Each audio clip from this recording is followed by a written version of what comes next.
দেখেন আমাদের দেশে না গ্রাম দেশে একটা মানে প্রবাদ আছে আর কি, খুবই কথ্য প্রবাদ যে যা কিছুই করবো আমরা আর মামুরা। হ্যাঁ, তো আমাকে এটা দেখে মনে হচ্ছে এখানে আমরা আর মামুরা হচ্ছে। মানে ইউনূস সাহেব বলতেছেন উনি একটা অসাধারণ ইতিহাসের শ্রেষ্ঠ নির্বাচন উপহার দিবেন। মানে উপহার, আচ্ছা এই নির্বাচনটা উপহার দেয় কেমন করে ভাই? এটা ওনার পকেট থেকে বের করে দেবেন গিফট? এটা জাতির প্রতি ওনার গিফট। উনি নিজের কি মনে করেন এটা আমি বুঝি না। যখন উপহার দিবেন, দেওয়ার পর উনি সারাক্ষণ বসে আছেন এই তিনটা দল নিয়ে। আমি মানি বিএনপি এবং জামাত দেশের গুরুত্বপূর্ণ দুইটা দল। এনসিপি কোন বিবেচনায় গুরুত্বপূর্ণ ভাই? এই কথাটা আমার একটু বলান, বুঝান তো ভাই। ওই যে এটা তারা তো আমি বুঝি জুলাই না। গণ অভ্যুত্থানের সম্মুখ সারির নেতা। আজকের আয়োজনে আমার সাথে আছেন সিনিয়র সাংবাদিক মাসুদ কামাল এবং আছেন জাতীয় পার্টির মহাসচিব ব্যারিস্টার শামীম হায়দার পাটোয়ারি। স্বাগত জানাচ্ছি আপনাদের দুজনকেই আজকের আয়োজনে। আমি যেটি আজকে প্রোগ্রামের হেডিং রেখেছি যে যমুনা অভিমুখে রাজনীতি, ট্রাইব্যুনালে সেনা কর্মকর্তা, মোটা দাগে দুটো বিষয় নিয়ে কথা বলতে চাই এবং শুরু করতে চাই এই যমুনা অভিমুখে রাজনীতি নিয়ে। আমরা দেখলাম গতকাল বিএনপি এবং আজকে এনসিপি এবং তারপর জামাতে ইসলাম, এই তিনটি দলই দেখা করলো প্রধান উপদেষ্টার সাথে।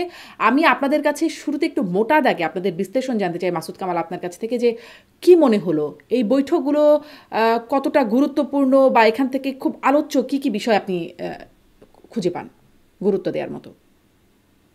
দেখেন আমাদের দেশে না গ্রাম দেশে একটা মানে প্রবাদ আছে আর কি, খুবই কথ্য প্রবাদ যে যা কিছুই করবো আমরা আর মামুরা।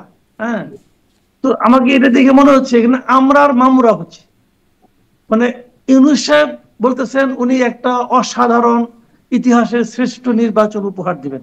মানে উপহার, আচ্ছা এই নির্বাচনটা উপহার দেয় কেমন করে ভাই? এটা ওনার পকেট থেকে বের করে দেবেন গিফট? এটা জাতির প্রতি ওনার গিফট। উনি নিজের কি মনে করেন এটা আমি বুঝি না। যখন উপহার দিবেন, দেওয়ার পর উনি সারাক্ষণ বসে আছেন এই তিনটা দল নিয়ে। আমি মানি বিএনপি এবং জামাত দেশের গুরুত্বপূর্ণ দুইটা দল। এনসিপি কোন বিবেচনায় গুরুত্বপূর্ণ ভাই? এই কথাটা আমার একটু বলান, বুঝান তো ভাই। ওই যে এটা তারা তো আমি বুঝি জুলাই না। গণ অভ্যুত্থানের সম্মুখ সারির নেতা। তারা যদি সম্মুখ সারির নেতা হয়ে থাকে, তারা যদি ছাত্রদের প্রতিনিধি হয়ে থাকে, তাহলে একটা ছাত্র সংসদ নির্বাচনে তারা দ্বিতীয় স্থানে পর্যন্ত থাকতে পারলো না কেন? তেমন স্টুডেন্টরা তাদেরকে তো প্রত্যাখ্যান করছে রে ভাই। ইয়াং জেনারেশন তাদেরকে প্রত্যাখ্যান করছে। শুনেন, আপনার কথা মনে রাখবেন, কিছুদিন আগে, বছর কয়েক আগের কথা বলি, ইংল্যান্ডে একটা গণভোট হয়েছিল, ব্রেক্সিট যেটা আমরা বলি সবসময়। ওই সময় যে কনজারভেটিভ পার্টি ছিল, সেখানে আপনার ডেভিড ক্যামেরন ছিল তার দেশের প্রাইম মিনিস্টার। ডেভিড ক্যামেরন তার দল কিন্তু এটার পক্ষে যে প্রচারণা করছে তাও কিন্তু না, কিন্তু উনি এটাকে সমর্থন করেছিলেন যে আমরা একসঙ্গে থাকবো ইউরোপের সঙ্গে। গণভোটে হেরে গেছেন, উনি পদত্যাগ করেছেন। কেন করেছিলেন? কারণ ওনার আত্মসম্মান বোধটা কাজ করেছিল যে আমি যা চেয়েছি তা পাইনি, অতএব আমার ক্ষমতায় থাকার কোনো নৈতিক অধিকার নাই। এটা ওনারা বুঝতে পেরেছিলেন। ডক্টর ইউনূস বলেন এই ছাত্র হলো তার এমপ্লয়ার। এমপ্লয়াররা কে?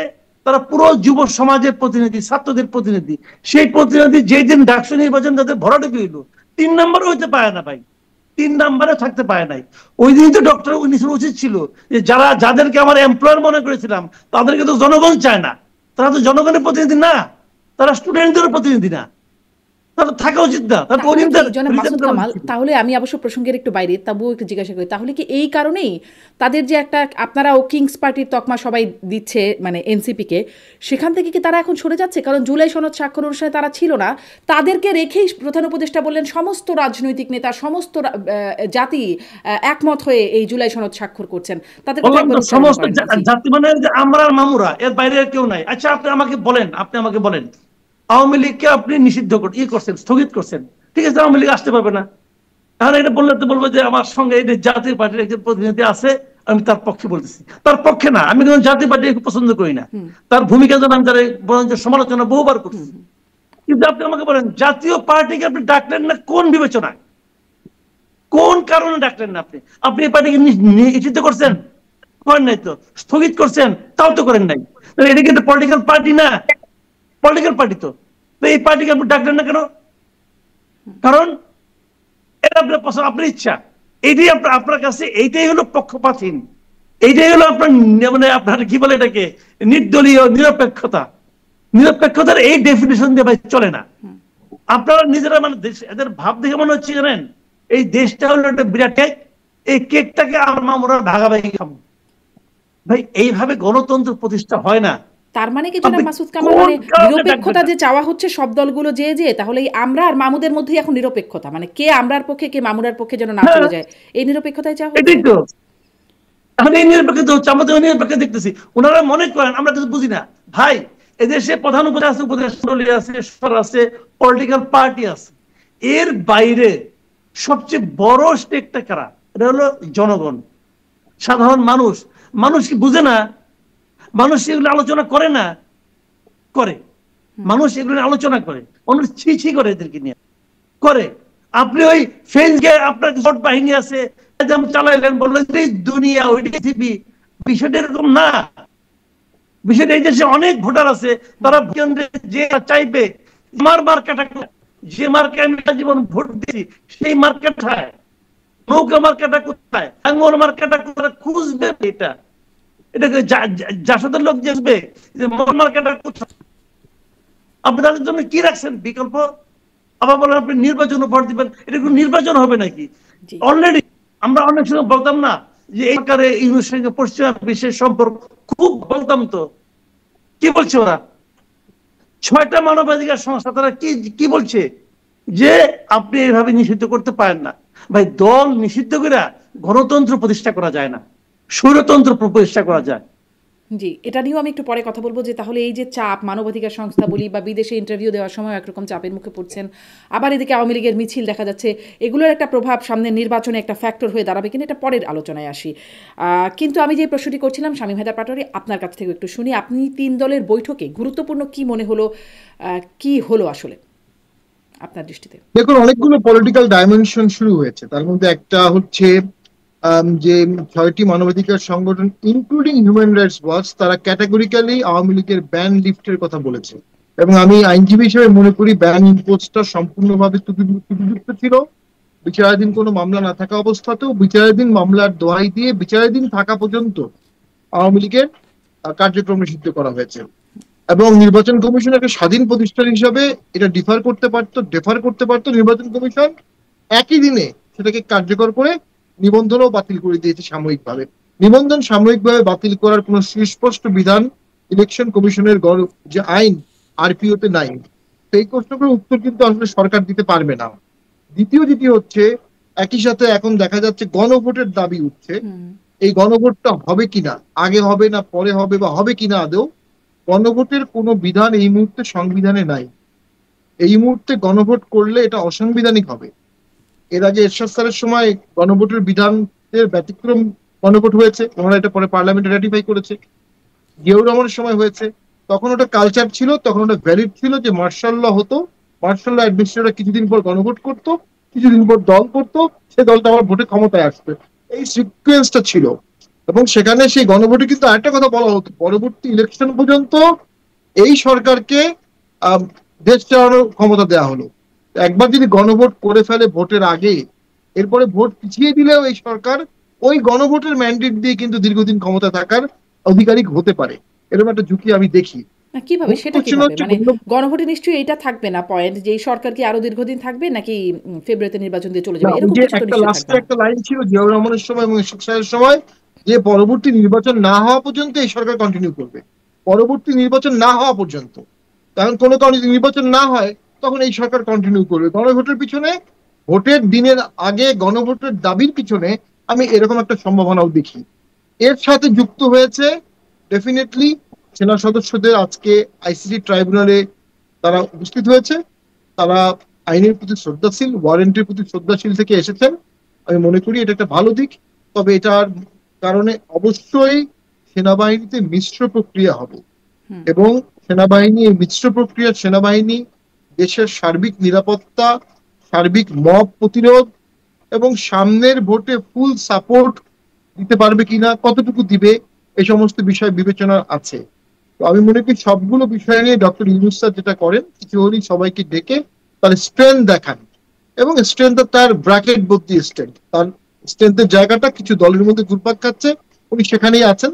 উনি সার্বজনীন হতে চাননি, ওনার সার্বজনীন হওয়ার প্রয়োজন নাই, উনি এই কটি দল নিয়েই চলছেন। এবং তার ঐক্য প্রক্রিয়া, যে ঐক্য প্রক্রিয়া তিনি অসাধারণ বলেছে, বর্বর থেকে আমরা সিভিল হচ্ছি, আগে বর্বর ছিলাম, এখন সভ্য হলাম, এই সভ্য প্রক্রিয়ায় 30টি নিবন্ধিত দল অংশগ্রহণ করেনি, নেওয়া হয়নি, 23টি দল স্বাক্ষর করেছে। তাহলে আপনি কোন পাল্লাটা ভারী করে ফেললেন? এবং জিল্লুর রহমান, আমাদের তৃতীয় মাত্রার নাম করা সাংবাদিক, যার জুলাই আন্দোলনে ব্যাপক ভূমিকা ছিল, মাসুদ কামাল ভাইয়ের জুলাই আন্দোলনে ব্যাপক ভূমিকা ছিল। রক্ত দেয়াই তো আন্দোলন না, কথা দিয়েও ব্যাপক আন্দোলন করা যায়, কন্ট্রিবিউট করা যায়।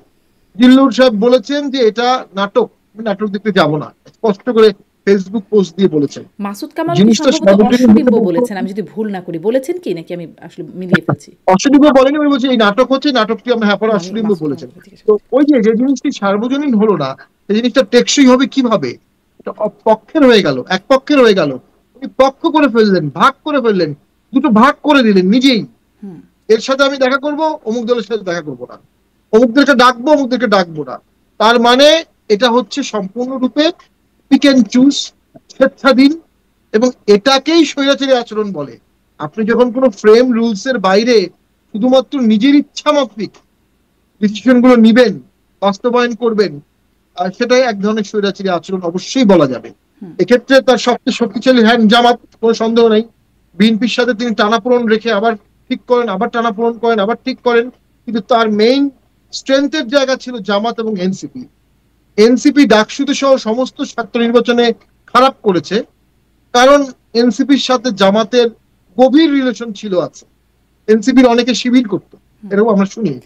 স্বাভাবিকভাবে এনসিপি জামায়াতের এই টোন বদলে কেন সম্পর্কের আগে যেই একটা গভীর সম্পর্ক, সেখান থেকে এখন একদম ডান দিক, কে বাপ আর কে প্রতারক, সেই নিয়ে একটা আলোচনা চলছে, কেন এই অবস্থা চলে গেল সেটি একটু পরে আসি। কিন্তু মানে অনেকগুলো প্রসঙ্গই চলে আসছে এই কথার মধ্যে।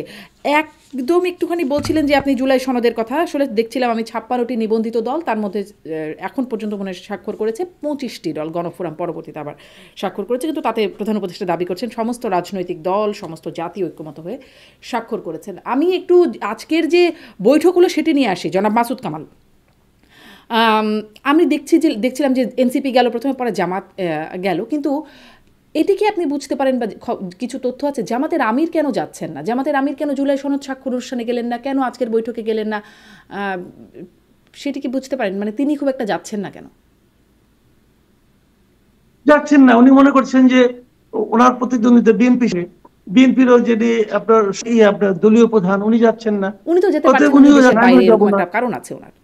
উনি যাবেন না, উনি পাত্তা দেন না এটাকে। হতেই পারে এটা অত মানে টেকনোলজি ডাকছে তাই আমাকে যাইতে হবে সেটা মনে করেন না।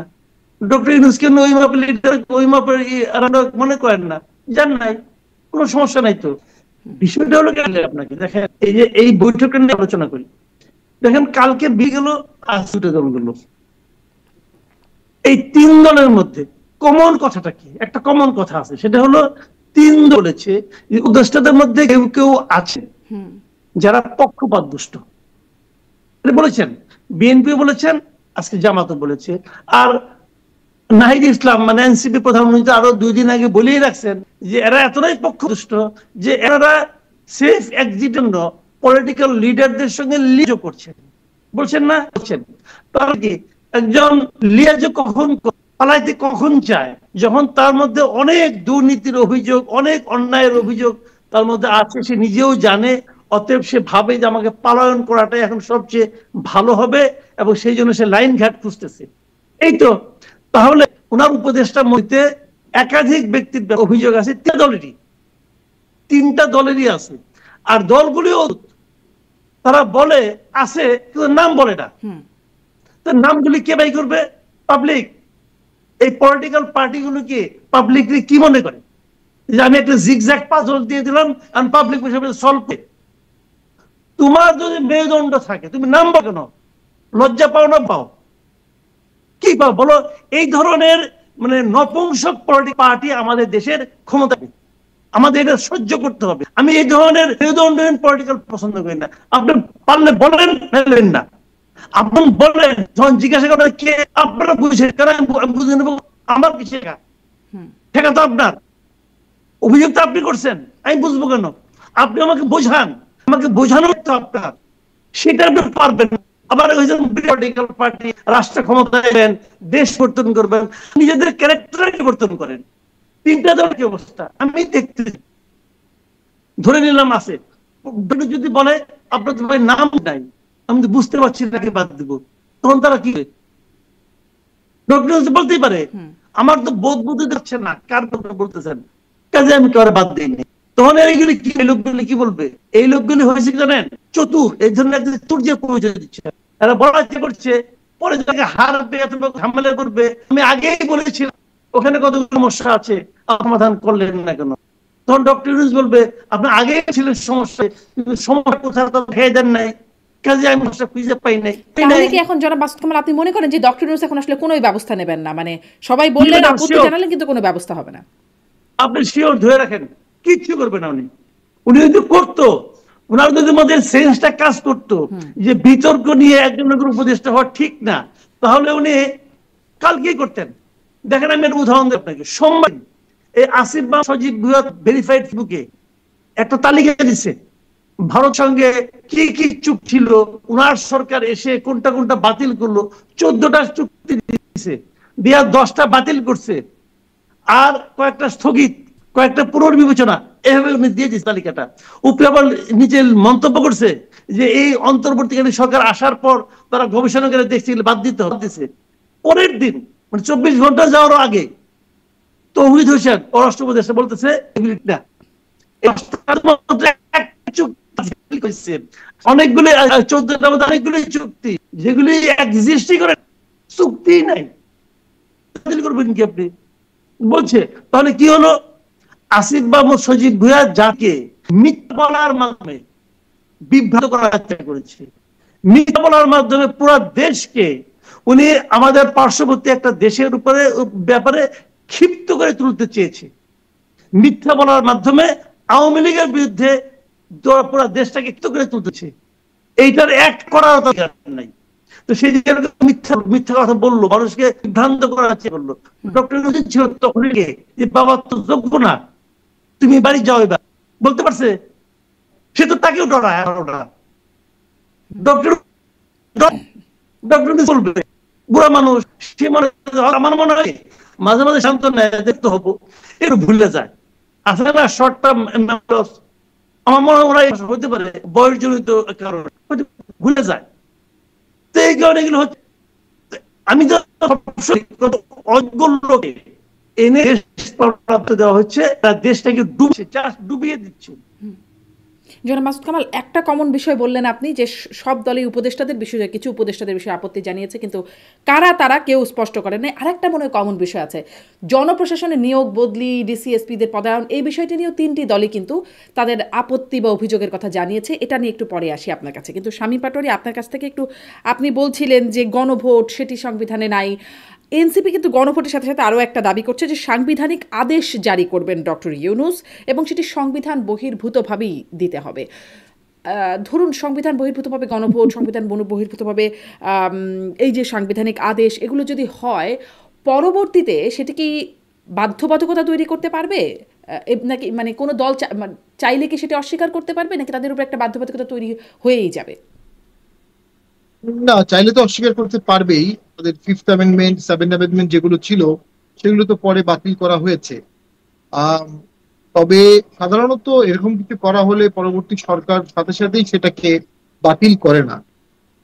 কিন্তু এই দাবিগুলো কেন আসছে? যখন মাননীয় প্রধান উপদেষ্টা সুস্পষ্টভাবে ফেব্রুয়ারি ডেট দিয়েছেন, ফেব্রুয়ারিতেই হবে, নিশ্চিতভাবে হবে, পৃথিবীর সর্বশ্রেষ্ঠ ভোট হবে, ফেবুলাস ভোট হবে, ফ্যান্টাবুলিয়াস ভোট হবে, তাহলে আজকে অক্টোবরে কেন গণভোট, কেন প্রেসিডেন্সিয়াল অর্ডারের কথা উঠছে? এটার আমি কোনো যৌক্তিক কোনো কারণ পাই না। আবার জামাত হুমকিতে স্পষ্ট বলেছে যে বিশ্ববিদ্যালয়ে যে পরিণতিগুলো হচ্ছে বিএনপি সেই পরিণতি হবে। সবাই যদি জয়ের ব্যাপারে কনফিডেন্ট থাকে, তাহলে তারা যেটাকে ওন করে সেটা নির্বাচিত হয়ে তারা বাস্তবায়ন করবে। এটার জন্য গণভোট, বিশেষ সাংবিধানিক অর্ডার, এগুলোর তো কোনো দরকার আছে বলে আমি মনে করি না। বিশেষ সাংবিধানিক অর্ডার শব্দটি সংবিধানে নাই। এই সরকার সংবিধানে হাত রেখে শপথ নিয়েছে। বর্তমান রাষ্ট্রপতি সংবিধানে হাত রেখে শপথ নিয়েছে বিপ্লবের আগে। উনি যদি এখন বিশেষ সাংবিধানিক অর্ডার দেন, তাহলে উনি সংবিধান এবং ওনার শপথ ভঙ্গ করবেন। সাংবিধানিক আদেশ নাকি ডক্টর ইউনূসকেই দিতে হবে এমন দাবি করছে এনসিপি, মানে ডক্টর ইউনূস তো দিতে পারবেন না, কারণ উনি হচ্ছেন প্রধান উপদেষ্টা যার ক্ষমতা হচ্ছে প্রধানমন্ত্রীর সাথে ইকুইভ্যালেন্ট করা যেতে পারে, প্রধানমন্ত্রীর তো এরকম কোনো ক্ষমতা নাই, অনলি রাষ্ট্রপতি অর্ডিন্যান্স দিতে পারে।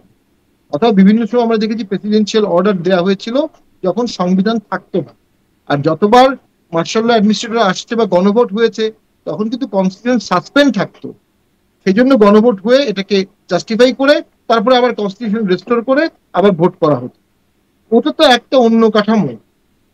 অবশ্যই doctor Yunus sir mister general chief martial law administrator না, নোবেল বিজয়ী একজন শান্তিকামী মানুষ, তিনি কেন মার্শাল লর আর্মি রেফারেন্স গুলোকে অ্যাডপ্ট করবেন? সেটা কোনো যৌক্তিক কারণ নাই। এটা হচ্ছে ঘোলাটে সৃষ্টি করা। পরিবেশ যত ঘোলাটে হবে, এনসিপির জন্য যত সুবিধা হবে, তারা এটাকে তাদের প্রলং করতে পারবে। তাদের এই যে ট্রান্সফার, তাদের এই যে বদলি বাণিজ্য, তাদের টেন্ডার, তাদের দুর্নীতিগুলো যেগুলো হচ্ছে, অভিযোগ উঠছে, তাদের এই সার্কিট হাউস ব্যবহার করা, তাদের এয়ারপোর্টে ভিআইপি ব্যবহার করা, এই জিনিসগুলো যতদিন অনিয়মতান্ত্রিক রাজনীতি চলবে তাদের জন্য সুবিধা হবে। যখন ভোট হবে, নির্বাচিত সরকার আসবে, তখন আস্তে আস্তে তাদের এই ক্ষমতাগুলো স্বাভাবিকভাবেই কমে আসবে। তারা এই জিনিসগুলো কমাতে চাচ্ছে না, এবং তাদের জুলাই সনদে সাইন না করা এটাও একটা এনার্কি সৃষ্টির পথ খোলা রাখা। কোনো কাস্টমাইজ বা কোনো কম্প্রোমাইজ ফর্মেটে তারা থাকবে না, এবং তাদেরকে বিভিন্ন সময় বিভিন্ন ইস্যুতে ইউজ করা হবে। কখনো আওয়ামী লীগ ব্যান, কখনো জাতীয় পার্টি ব্যান, কখনো বিপক্ষ বিশিষ্ট আইনসভা, কখনো জুলাই সনদ। বাই দ্য ওয়ে, জুলাই সনদের দাবিও তারাই তুলেছিল। জুলাই সনদের দাবি তারা টিএসসিতে আন্দোলন করেছে, ঢাকা ভার্সিটিতে আন্দোলন করেছে, আয় রাজু আয়, আয় সবাই রাজুতে আয়।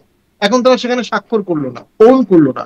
ডক্টর ইউনূস উপস্থিত থাকা অবস্থায় তার নিয়োগকর্তারা ওইখানে সাইন করতে আসলো না। নিয়োগকর্তা পরিবর্তন হয়ে গেছে, এমনটা হতে পারে। অথবা পুরো জিনিসটাই করা হচ্ছে একটা পরিবর্তিত পরিস্থিতির পটভূমিকে রাখার জন্য, যে পরিবর্তিত পরিস্থিতিতে রাজনৈতিক অঙ্ক কষা হবে, রাজনৈতিক খেলা খেলা হবে, এবং নিষ্ঠুর খেলা। এই সরকার কিন্তু, সরি আমি লাইন শেষ করে দিচ্ছি, দেখুন এই সরকার আসার পরে জামাতের যারা, শিবিরের যারা শীর্ষ নেতা, যারা ডাকসুর ভিপি হলেন, যারা ডাকসুর জিএস হলেন, বা অন্যান্য সব জায়গায়, তারা কেউ কিন্তু উপদেষ্টা হলো না, তারা কেউ কিন্তু বিপ্লবের ফ্রন্টে গেল না। অথচ বিপ্লবের মাস্টার মাইন্ড বললে তারাই। বিপ্লবের যারা ফ্রন্টে গেল তারা পচে গলে দুর্গন্ধময় রাজনীতির পথে সূত্রপাত শুরু করবে। জামাত খুব সযত্নে ক্রিশ্চিয়ান নানদের মতো চেষ্টাটি রক্ষা করেছে তাদের নেতাকর্মীদের। তারা এই বিতর্কিত জায়গায় তাদেরকে যেতে দেয়নি, যেটার ফল তারা ডাকসুতে পেয়েছে, সামনেও কিছুটা পাবে। আর এরা এক্সপোজ হয়ে, উপদেষ্টা হয়ে, হুমকি দিয়ে, মারামারি করে, কাটাকাটি করে তারা নিজেদের ইমেজ নষ্ট করে ফেলেছে, এবং তারা নিরাপত্তাহীনতাও ভোগে। গোপালগঞ্জে তাদেরকে সেনাবাহিনী নিয়ে এসেছে। তো আমি মনে করি এই সম্ভাবনা এনসিপি সম্ভাবনা সৃষ্টির আগেই শেষ করে ফেলেছে। এখন বিএনপি, শেষ করে দিচ্ছে এক লাইন, বিএনপি জামাত যদি যৌথভাবে তাদেরকে উদ্ধার না করে, তাদের ইলেকট্রাল পলিটিক্সে উদ্ধার হওয়ার কোনো গতি নাই। তারা এই সমস্ত এনার্কি, এই সমস্ত নেগেটিভিটি করছে। এক, যতদিন এটা প্রলংড হবে তারা এই সুবিধাটা ভোগ করবে, অথবা বিএনপি এবং জামাত যৌথভাবে তাদেরকে যেন সংসদীয় রাজনীতিতে বসিয়ে দেয়। যৌথভাবে কেন উদ্ধার করবে, এটাও একটা প্রশ্ন। এবং কে আসলে উদ্ধার করবে, কার দিকে কে যাচ্ছে? আমি নিয়োগকর্তা পরিবর্তন হয়ে গেল কিনা মাসুদ কামাল, এই প্রশ্নটা একটু, অঙ্কগুলো পরিবর্তন হয়ে গেল কিনা, যেটির কথা বলছিলাম। আসলেই তো জামাত আর এনসিপির মধ্যে যেই সখ্যতা, বন্ধুতা ছিল, সেটা এখন একরকম বাপ আর প্রতারক, কে বাপ কে প্রতারক, এই নিয়ে একটা মুখোমুখি অবস্থানে চলে গেছে। বেশ অসৌজন্যমূলকই বলা হচ্ছে রাজনীতিতে। আপনি এটা নিয়েও একটু শুনতে চাইব, কেন এই টোন পরিবর্তন হইল? এবং তার আগে একটু ওটাকে একটু বলবেন যে আর একটা কমন পয়েন্ট যেটি জনপ্রশাসন, সেটি নিয়েও তিন পক্ষই আপত্তি জানিয়ে এসেছে। ডক্টর ইউনূস বলেছেন এখন থেকে তিনি নিজে দেখবেন এই জনপ্রশাসনের বদলি নিয়োগের বিষয়টা। বিএনপিকে এটি আশ্বস্ত করেছেন। তিনি যে নির্দলীয়ভাবে দেখতে পারবেন, মানে পক্ষপাতহীনভাবে কাজ করতে পারবেন, তার নিশ্চয়তা কি আমরা সবাই পাচ্ছি? দেখেন, বলেননি নিশ্চিত, মানে একটু এই জনপ্রশাসন বিষয়ক দেশটা এই মহলের কার আন্ডারে? ওনার আন্ডারে। ওনার আন্ডারে এটা শুরুতে ছিল আলী মাহমুদের আন্ডারে, হয়তো ওনাকে সরিয়ে দেওয়া হয়েছে।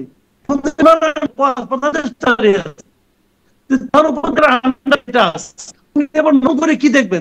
দেখেন নাই, একদিন দেখেন নাই তো ওনারা রাখছেন কেন? বিষয়টা কি রে ভাই?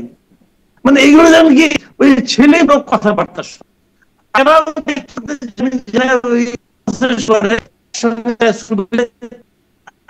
সবাই বিরাট আমাদের কাজ হয়েছে। কি করবে, কি বললো, কি বলেন উনি, আমি নিজে তাই তো দেখতেন, এটা তো আপনারই মিনিস্ট্রি। তো এগুলো আছে বলে আমার মনে হয় না ভাই। মানে এরা নিজেদের কোনো বুদ্ধি নাই, পরিষ্কার কথা। এরা মানে কি আপনারা ঘরের মধ্যে আছে, এই তো আমি ক্ষমতায় চলে আসলাম, এই ঘরের কারণে তারা অন্য আর কিছু মনে করে না, মনে করে সব ঠিক, যে যা বলে বলুক, আমি তো ক্ষমতায় এসে পড়তেছি। আর জামাত হলো জীবনের প্রথমবার মতো ক্ষমতার স্বাদ পায় না, একটু বাতাস পায়। যদি নাও হয় প্রধান বিরোধী দলটা হবো, অন্ততপক্ষে আমার নেতার গাড়িতে পূর্বে বিরোধী দলের নেতা হিসেবে সব ভুলে যাচ্ছে। আর প্রথমবার এবং সেটার মতো ওখানে আসছে, যমুনা এসে কথা বলছে, এদেরকে খুঁজে পাবো না, বাটন দিয়েও পাবেন না এনসিপির লিডারদের। এই দলে এগুলো পাত্তা বনে গেলে ভাই, বাংলা বহুত দেখছি একসঙ্গে বিশাল পার্টি। নেটওয়ার্কে একটু সমস্যা হচ্ছে, আপনার কথাটা বুঝতে একটু সমস্যা হচ্ছে, নেটওয়ার্কে মনে হয় সমস্যা। আপনি কি একটু কেটে দিয়ে আবার জয়েন করবেন, তাহলে কখনো কখনো ভালো হয়। আমি একটু ততক্ষণে শামীম পাটোয়ারির কাছ থেকে এটা শুনে নিই যে কি মনে হয়, রাজনৈতিক বিশ্লেষক, আপনি বিশ্লেষণও করেন, সেই জায়গা থেকে যদি একটু জানতে চাই, এই এনসিপি আর জামাত এই বন্ধুতা থেকে এরকম পরিস্থিতিতে কেন আসলো? নিয়োগকর্তার পরিবর্তন করতে বলছেন, বন্ধুরও কি পরিবর্তন হচ্ছে নির্বাচনের আগে? না, আমার মনে হয় না জামাত এবং এনসিপির মধ্যে একটা রিয়েল কনফ্লিক্ট হবে। দুটি অঙ্গাঙ্গি ভাবে জড়িত এই সরকার, জামাত এনসিপি তিনটি সম্পূর্ণ এক সূত্রে গাঁথা। এবং যেটি আপনি বললেন জামাতের আমির সাহেবকে দেখা যাচ্ছে, অনেকে আমি খুব শ্রদ্ধা করি, এটা হতে পারে উনি এনসিপির সাথে কিছুটা সংগতি রেখেই অনুপস্থিত আছেন, এমনটা হতে পারে, নাও হতে পারে। তো আমরা মনে করি মোটা দাগে দেশের সর্বনাশের দিকে যাচ্ছে। মোটা দাগে পুলিশ ধ্বংস হয়ে গেছে, পুলিশ ডিমোরালাইজড হয়ে গেছে, অ্যাডমিনিস্ট্রেশন এলোমেলো হয়ে গেছে, আর সেনাবাহিনীতেও একটা মিশ্র প্রতিক্রিয়া দেখা যাবে। রাজনৈতিক কোনো ঐক্য নাই, দলগুলোর মধ্যে কোনো ঐক্য নাই, কোনো কনসেনসাস নাই। দেশ সামনে আগাবে কিভাবে, ভোট হবে কিভাবে, ভোট করতে গেলে রাজনৈতিক ঐক্য লাগবে, সেনাবাহিনী লাগবে, পুলিশ লাগবে, প্রশাসন লাগবে, একটাও তো আমরা ঠিক দেখতে পাচ্ছি না। এবং সবচেয়ে গুরুত্বপূর্ণ যেটি হচ্ছে, নিরপেক্ষ নির্দলীয় সরকার লাগবে। এখন এনসিপিতে একতাবদ্ধ না হলেও মাহফুজ, আসিফ, এনারা এনসিপিরই আমরা ধরতে পারি, তাহলে নিজের দলের সরকার মন্ত্রী থাকা অবস্থায় সে সরকার নিরপেক্ষ হয় কিভাবে? এই সরকার এক একটা বলছেন যে যখন উপদেষ্টা পরিষদ গঠিত হয়েছিল, বিভিন্ন দল তাদের সুপারিশ বা তাদের রেফারেন্সে অনেকেই উপদেষ্টা হয়েছেন, তো তাদেরও দলের সবার দলেরই আছে এখানে। হতে পারে, জি, বিভিন্ন দলের হয়েছে, বাট মনে হয় না সেখানে আমরা বিএনপির কাউকে দেখতে পেয়েছি। এনিওয়ে, জাতীয় পার্টির সমর্থিত কেউ আছে থাকার কোনো কারণও নেই, দেখি না। সোজা কথাই, এটি নির্দলীয় না, এটি কিছু দলীয় সরকার এবং নিরপেক্ষ না। কারণ এই সরকার কিছু লোককে প্রিভিলেজ দিচ্ছে, কিছু লোককে সরকারি সুবিধা ব্যবহার করার জন্য সুযোগ দিচ্ছে, এবং অসংখ্য লোকের নামে মামলাও হয়েছে এই সময়, সত্য মিথ্যা। তাহলে নির্দলীয় না, নিরপেক্ষ না, অ্যাকাউন্টেবলও না। এই সরকারটি চলে গেলে তার দায়বদ্ধতা কিভাবে থাকবে, কার কাছে থাকবে, কোন প্রক্রিয়ায় থাকবে? সেটা যদি না হয়, তাহলে সেই সরকার ভালো ভোট কিভাবে উপহার দেবে? ভালো ভোট উপহার দেওয়ার কোনো সদিচ্ছা এই সরকারের কখনোই ছিল না। এই সরকারটি এনসিপি কে দিয়ে এনার্কি করেছে, কিছু ব্রডার ফিলোসফিক্যাল পারপাস নিয়ে এসেছে, এবং ঐক্যমত কমিশনটা দিয়ে আমি মনে করি খুব একটা ঐক্য সৃষ্টি হয়নি, একটা অনৈক্য কমিশন সৃষ্টি হয়েছে। জাতিটা স্থায়ীভাবে বিভাজন তন্ত্রে চলে গেল, অনৈক্যের একটা দৃশ্যমান রূপ দেখা যাচ্ছে। সেই দৃশ্যমান যা দেখছি সেটি কি সত্যি হচ্ছে কিনা জনাব মাসুদ কামালের কাছ থেকে ওটা শুনবো, কিন্তু আপনার কাছ থেকে আরেকটা বিষয় একটু শুনে নেই। সেটি হচ্ছে যে আচ্ছা, মাসুদ কামালের কাছ থেকে আগে শুনে আসি প্রশ্নটা, আমি একটু পরেই জনাব শামীম পাটোয়ারি আপনার কাছে আসি। মাসুদ কামাল, আপনার কাছ থেকে ছোট্ট করে এই বিশ্লেষণটা, এই যা দেখা যাচ্ছে জামাত আর এনসিপির মধ্যে দূরত্ব, সেটা কি আসলেই সৃষ্টি হয়েছে নাকি এটাও একটা দেখানোর মতো, মানে দেখানোর জন্য হচ্ছে? আপনার বিশ্লেষণ কি, বন্ধুতাকে শত্রুতায় পরিণত হলো কিনা? শুনেন, আমি আপনাকে দুটো জিনিস বলি। এনসিপির ব্যাপারে দু ধরনের কথা প্রচলিত ছিল বাজারে। একটা কথা ছিল যে তারা এই সরকারের টিম, মানে কিংস পার্টি। আরেকটা প্রচারণা ছিল তারা জামাতের বি টিম। ঠিক আছে, এনসিপি কিন্তু একটা সম্ভাবনা নিয়ে এসেছিল প্রথমে, ইয়াংদের দল, অনেকে দলের উপর আশাও করেছিল যে ভালো কিছু করতে পারে। তো কিন্তু যখন তারা কিংস পার্টি হয়ে গেল, যখন তারা জামাতের বি টিম হয়ে গেল, এবং তার সঙ্গে তার কতিপয় নেতা যে ব্যক্তিগত কর্মকাণ্ড নিয়ে যে স্ক্যান্ডাল শুরু হয়ে গেল, এই সব মিলিয়ে এনসিপি বাংলাদেশের রাজনীতির অঙ্গনে এখন প্রায় নাই হয়ে যাওয়ার মতো অবস্থায় আছে ভোটের রাজনীতিতে। এই অবস্থায় এনসিপি কিন্তু ব্যাক করতে হবে। এখন ব্যাক করার জন্য তারা একটা একটা করে স্টেপ নিচ্ছে। প্রথমত তারা কিংস পার্টির যে তাদের উপরে যে একটা বোঝা চেপে আছে, লেবাস লাগানো আছে, এটা দূর করার জন্য তারা সরাসরি কয়েকজন উপদেষ্টার বিরুদ্ধে ব্লেম নিয়ে আসলো। হয়তো সত্য কথাই, হয়তো সত্য, কিন্তু সত্যটা একদিন বলেনি, বলা শুরু করলো যে তারা এক্সিট পয়েন্ট খুঁজতেছে, সেফ এক্সিট খুঁজতেছে, অমুক তমুক বললো। বলা শেষ, এখনো তারা বলতে পারে যে আমরা যদি কিংস পার্টি হতাম তাহলে কি এগুলো বলতাম? তো বলতাম না। যদি বলার মাধ্যমে প্রমাণ করলাম আমরা কিংস পার্টি না। তারা খুব হ্যাপি মেন্টালি, তারা নিজেরা হ্যাপি, কিন্তু পাবলিক কি ভাবে এটা তারা জানে না। দ্বিতীয়ত হলো গিয়ে যে এখন তারা হলো জামাতের বি টিম। ওকে, জামাতের বি টিমের এই যে আমার উপরে যে চেপে আছে একটা বদনাম, এটা বাঁচার উপায় কি? বাঁচার উপায় জামাতকে সরাসরি অ্যাটাক করা। সে কি অ্যাটাক করলো? যে ওখানে সিগনেচার করে জামাত জাতির সঙ্গে প্রতারণা করেছে। আবার জামাত বললো যে বাপের আগে ছেলে কথা বলে, বাপকে জামাত বাপ, জামাত নিজেই বলতেছে আমি বাপ। জামাত যদি পিতৃত্ব স্বীকার করে তাহলে পুত্রের স্বীকার করা না কিছু যায় আসে না। যদি জামাত স্বীকার না করতো তাহলে হয়তো পিতৃত্বের আলোচনা করতাম যে এই সন্তানের বাপকে, কিন্তু এখন তো ওটা বলা যাবে না, বাপ নিজেই বলছে যে আমি বাপ। তাহলে এখন বি টিমের করতে ওনারা চেষ্টা করতেছেন জামাতকে ত্যাগ করার জন্য, জামাত বি টিম না বলার চেষ্টা করতেছেন, কিন্তু ওটা খুব একটা সুবিধা হচ্ছে না। দুইটার কোনোটাই সুবিধা হচ্ছে না। উপদেষ্টাদের সম্পর্কে এরকম সরাসরি বলার পর আজকে তো ঠিকই তাদেরকে আবার প্রধান উপদেষ্টা ডাকছে, ডেকে নিয়ে গেছে। তার মানে কি ওই বলাটা যে তেমন কোনো সিরিয়াস কিছু ছিল না, ওটা যে নাটক ছিল। একই সঙ্গে পাশাপাশি দুটো নাটকে তারা অভিনয় করেছে এবং দুটো নাটকে ফ্লপ হয়েছে, দর্শকরা খেয়েছে বলে আমার কাছে মনে হয় না। আপনি বলছিলেন, আগের অংশ বলছিলেন যে উপদেষ্টাদের নাম কেউ বলছে না, কোনো দলই মেরুদণ্ডহীন বলছেন। একবার তো মেরুদণ্ড দেখিয়ে বিএনপি বলেছিল 3 জন উপদেষ্টার নাম, আসিফ মাহমুদ, মাহফুজ আলম এবং নিরাপত্তা উপদেষ্টা। তারপরেও তো কিছু হয় নাই, মানে মেরুদণ্ড দেখিয়ে বলছিল বটে, শুনেন, বলছিল বটে, তারপরে তো প্রেম হয়ে গেছে। যদি আপনি একবার প্রেমে পড়ে যান তাহলে কিন্তু ভাই আপনার প্রেমিক অথবা প্রেমিকার কোনো দোষই আপনার কাছে দোষ মনে হবে না। প্রেম হয়ে গেছে লন্ডনে, কারণ লন্ডনের প্রেম এখন এদের মধ্যে সংক্রমিত হচ্ছে। এখন ওই সরকারের মধ্যে তারা কোনো ঝামেলা পায় না, মাস্ট মিষ্টি মিষ্টি করে বলে যে কিছু উপদেষ্টা আছে তাদেরকে সরান। ঘটনা এটাই। তারা তো 3টা উপদেষ্টার নাম বলেছিল, প্রথম নাম বলার পর তারা কি সেই দাবিতে থাকতে পারছে? পায় নাই তো, প্রেম হয়ে গেছে। কি করবেন ভাই, প্রেম বড় খারাপ। মানে প্রেম হয়ে যাওয়ার কারণে এখন আর তার নাম উল্লেখ করা হচ্ছে না। শামীম পাটোয়ারী, যে প্রশ্নটা করতে চাচ্ছিলাম যে এখন তত্ত্বাবধায়ক সরকারের আদলে রূপ নেয়ার জন্য বিএনপি বলছে, এবং এটি আসলে তত্ত্বাবধায়ক আইন উপদেষ্টা স্পষ্ট করছেন, তার মানে সেই তত্ত্বাবধায়কের যে গঠন প্রক্রিয়া সেই প্রক্রিয়ার মধ্যে দিয়ে না, তত্ত্বাবধায়ক সরকারের ভূমিকায় তাদের কাজ করবার জন্য বলা হচ্ছে। তত্ত্বাবধায়কের কাজ করবার কথা রুটিন ওয়ার্ক। তাহলে এখন যে দেখা যাচ্ছে এই যে যেমন চট্টগ্রামে বন্দর দেওয়ার প্রসঙ্গ, বিদেশিদের তত্ত্বাবধান দেওয়া, সেখানে আজকেও একটা আন্দোলন চলছে। এই বিষয়গুলো সেখান থেকে কি সরকার এখন তাদেরকে গুটিয়ে নিতে হবে যদি তত্ত্বাবধায়ক সরকারের ভূমিকায় থাকে, মানে আইন অনুযায়ী? তত্ত্বাবধায়ক সরকারের রুটিন ওয়ার্কের প্রধান উদ্দেশ্য ছিল যে তত্ত্বাবধায়ক সরকার যেহেতু ইলেকটেড সরকার না, তারা ডে টু ডে ওয়ার্কের বাইরে করলে এটা দায়বদ্ধতাকে দেবে। তো সেদিক থেকে তত্ত্বাবধায়ক সরকার ওই কনসেপশনটা একদমই পারফেক্ট। এখন যেদিন থেকে তত্ত্বাবধায়ক সরকার হবে তাদেরকে ডে টু ডে ওয়ার্ক করতে হবে, কারণ আগের সংবিধানের আর্টিকেল 58 ক্যাপিটাল এতে এটাই বলা ছিল, caretaker government CTG will work day to day work।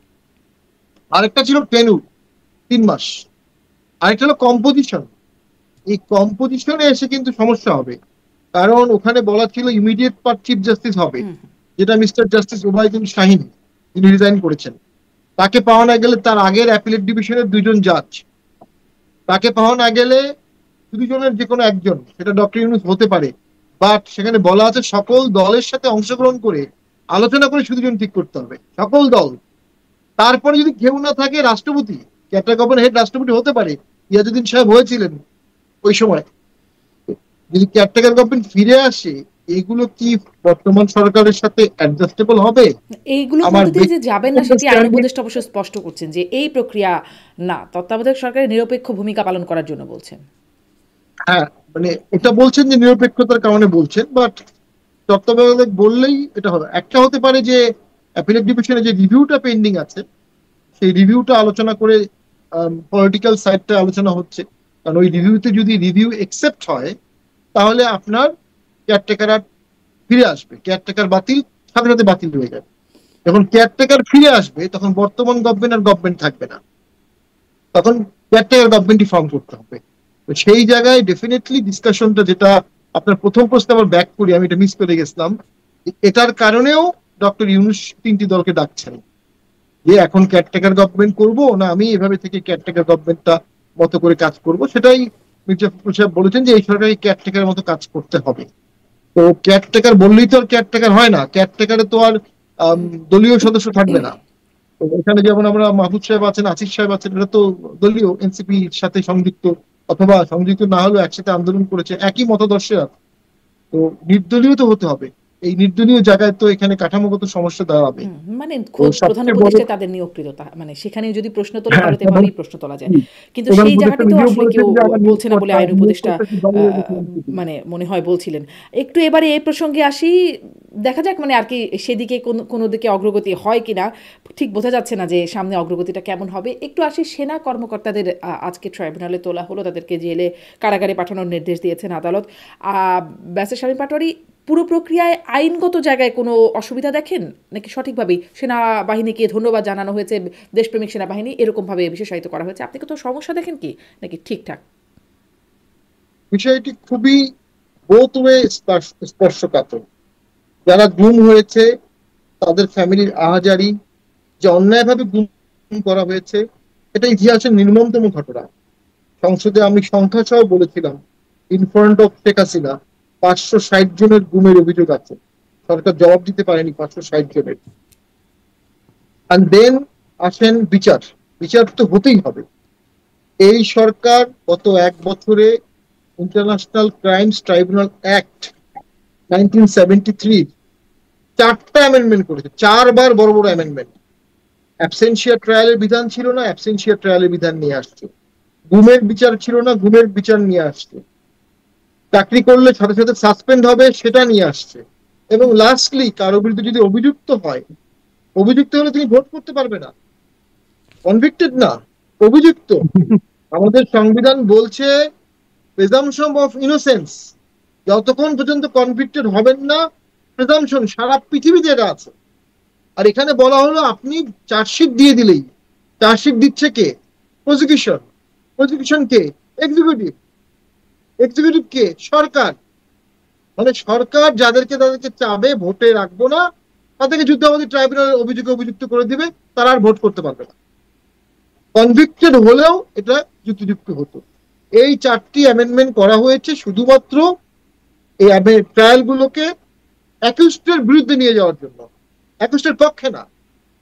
সেখানে একটা প্রশ্নবোধক চিহ্ন আসবে, সেনা সদস্যদেরকে যদি বিচার করা হয়, এটা কোর্ট মার্শালে করাই স্বতঃসিদ্ধ বিধান। আর্টিকেল 102-তে বলা আছে, যদি কোনো কোর্ট মার্শাল কোনো রায় দেয়, সেই রায়ের বিরুদ্ধে রিট করা যাবে না। জিয়ার হত্যার বিচারে 13 জন বা 11 জন সেনা সদস্যের ফাঁসি হয়েছিল, তাদের মধ্যে একজন ছিলেন কর্নেল জামিল, তার ওয়াইফ প্রেগন্যান্ট ছিল। এই গ্রাউন্ডে অ্যাপিলেট ডিভিশনে ওই রায়ের বিরুদ্ধে ডক্টর কামাল হোসেন মুভ করেছিলেন। তখন বলা হয়েছিল এটা আর্মির আভ্যন্তরীণ বিচারের বিষয়, মার্শাল ল ট্রাইব্যুনাল, আমরা এটা নাক গলাতে পারবো না। কিন্তু এই অপরাধটা তো হয়েছে সিভিলিয়ানদের সাথে, অতএব সিভিলিয়ান কোর্টে কেন হবে না? না, সিভিলিয়ানদের সাথে হয়েছে এটা ইস্যু না, ইস্যু হচ্ছে গুমের অপরাধটা। আর্মি অ্যাক্টে গুম শব্দটা খুব একটা নাই, আর্মি অ্যাক্টে গুম শব্দের বিচারটা নাই, এই কারণেই একটা কনফিউশন ক্রিয়েট হয়েছে। কিন্তু যখন কোর্ট মার্শালে আপনি মানবতা কোনো বিরোধী বিষয়, অপরাধ আছে, মানবতা বিরোধী অপরাধ নাই, কিন্তু মানবতা বিরোধী অপরাধগুলো অনেকগুলো তো হত্যাকাণ্ড, হত্যাকাণ্ডগুলো তো মার্ডার হিসেবে আসতে পারে।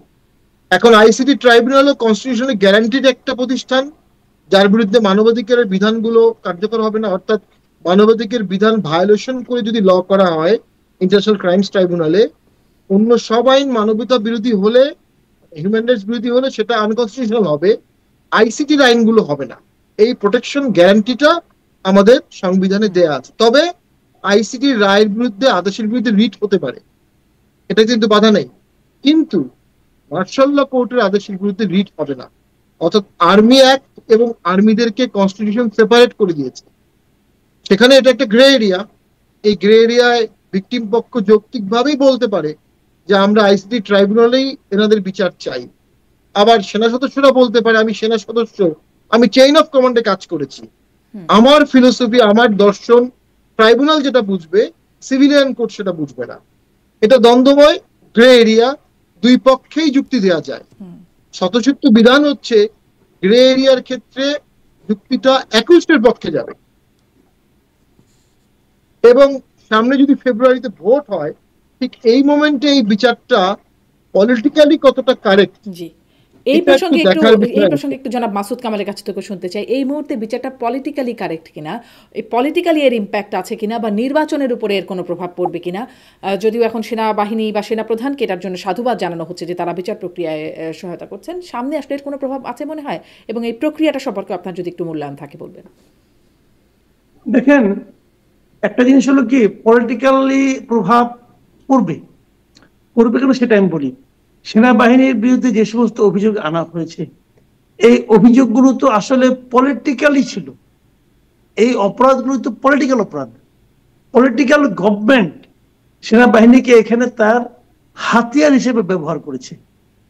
এখন পলিটিক্যাল গভর্নমেন্টের আপনি বাস্তবতাটা কিন্তু খেয়াল করতে হবে ভাই। পলিটিক্যাল একটা গভর্নমেন্ট, যারা তার হাতে সমস্ত ক্ষমতা, প্রধানমন্ত্রীর হাতে প্রতিরক্ষা মন্ত্রণালয়, যে মন্ত্রণালয়ের মধ্যে সেনাবাহিনী কাজ করে। এখন সেই তারা যা যা করতেছে, একটা মানে যে অফিসার ডিজিএফ এর চিফরা যে কটা আছে সবাইকে আনছেন, আপনি আনেন, সমস্যা নেই, তারা ওই সময় ছিল, তারা দায়িত্ব নিল না। তো যে লোকটা টর্চার করছে, একটা হাবিলদার হয়তো টর্চার করছে, তার নাম কিন্তু নাই। এই 15 জনের নাম আছে। এই 15 জনে কি তাকে টর্চার করছে? এই 15 জনে কি তাকে গুম করছে? আলোচনাগুলো কিন্তু এভাবে হবে।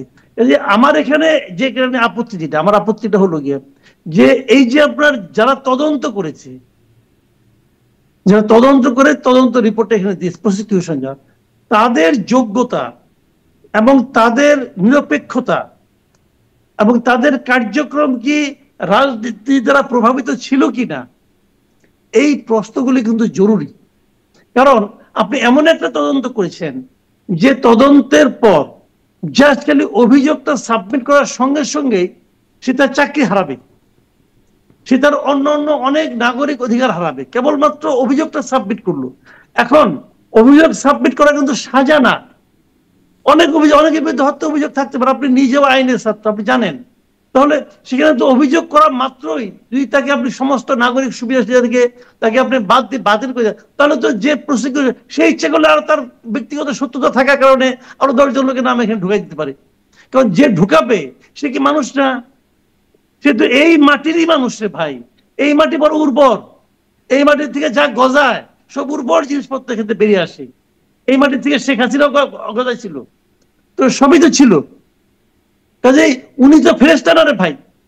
তো উনি কার বিরুদ্ধে এই আইনটা, যে কথাটা গিয়ে পাটোয়ারি সহ বললেন যে এই আইনটা হতে পারে, এই আইনটা হওয়া উচিত না, এই অ্যামেন্ডমেন্ট তারা এনেছে এই সরকার, সেটাও তো এই সরকার এনেছে। এই সরকার তো ইটসেলফ একটা পার্টি, বোঝাই যাচ্ছে। এখন সে একটা লক্ষ্য নিয়ে মাঠে নামছে।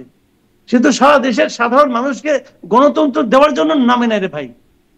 সে একটা লক্ষ্য নিয়ে মাঠে নামছে যে আমি এদেরকে থেকে মাইনাস করবো। মানে দেশ সবচেয়ে বড় কথা জানে, প্রায় আমি একটা কথা বলি ভাই, পৃথিবীর কোন দেশ, সে দেশে শান্তি আসবে না, উন্নতি হবে না, গণতন্ত্র আসবে না যতক্ষণ পর্যন্ত দেশটাকে আপনি বিভক্ত করে রাখবেন।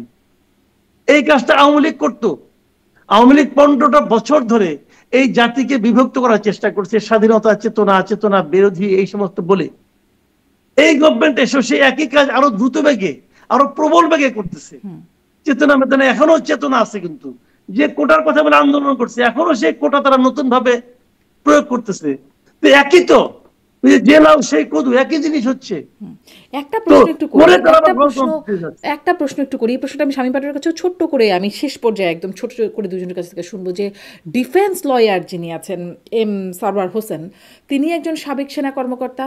তিনিও আগেও আইসিটিতেই ছিলেন, ডিফেন্স লয়ার হিসেবেই ছিলেন, যখন তাজুল ইসলামরাও ডিফেন্স লয়ার হিসেবে ছিলেন, তাদের সাথেই ছিলেন, এবং তিনিও গুম হয়েছিলেন যতটুকু আমি জানি। তিনি এখন বলছেন, মানে আদালতে যখন মুভ করছেন তখন বলছেন যে তারা নিরপরাধ, আসামিরা নিরপরাধ, যিনি নিজেও গুমের শিকার ছিলেন। এটি একটা কোনো বিশেষ বার্তা বহন করে কি? মাসুদ কামাল কি মনে করেন? না, বার্তা কি, উনি তো ওনাদের আইনজীবী, এবং আইনজীবী হিসেবে উনি এটা বলতেই পারেন। এবং একভাবে বললে পরে আপনি দেখেন, আমি একটা সিম্পল কথা বলি, ধরুন একজন লেফটেন্যান্ট কর্নেল, তার একজন বস আছে, একজন ফুল কর্নেল আছে, অথবা একজন ব্রিগেডিয়ার আছে, যদি অর্ডার করে সে কি করবে? যদি অর্ডার করে সে কি করবে ভাই? সে বলবে আমি করবো না, আপনার ওদের সে মানবো না, ওর চাকরি ওখানে শেষ, ওর জীবন যৌবন ওখানে শেষ, খতম। সে কি করবে?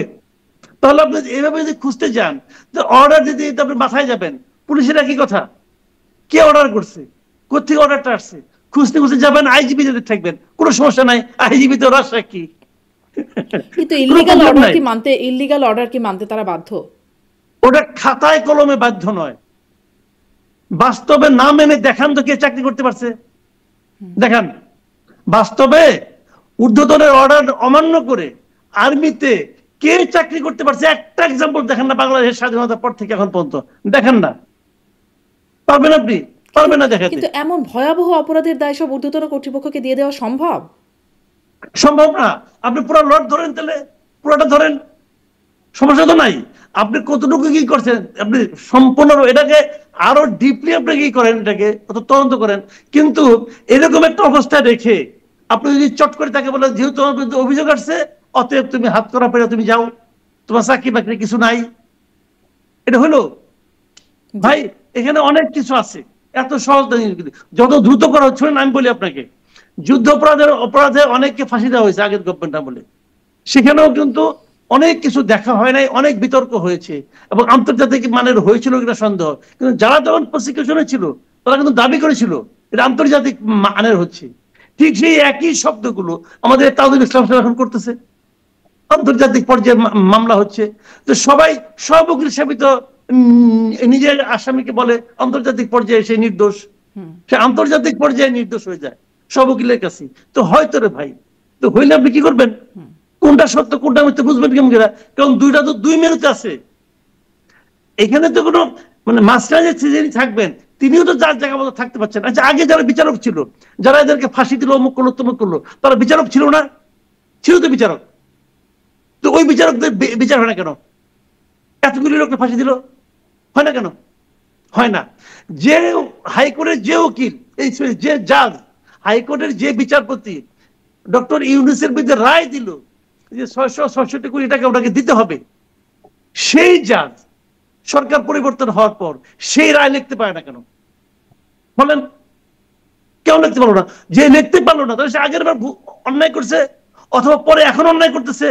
এই 2 অন্যায়ের যদি একটাও সত্য হয়, তার তো চাকরি থাকা উচিত না, তার চাকরি গেল না কেন? বলেন ভাই, আপনি আমার বুঝান।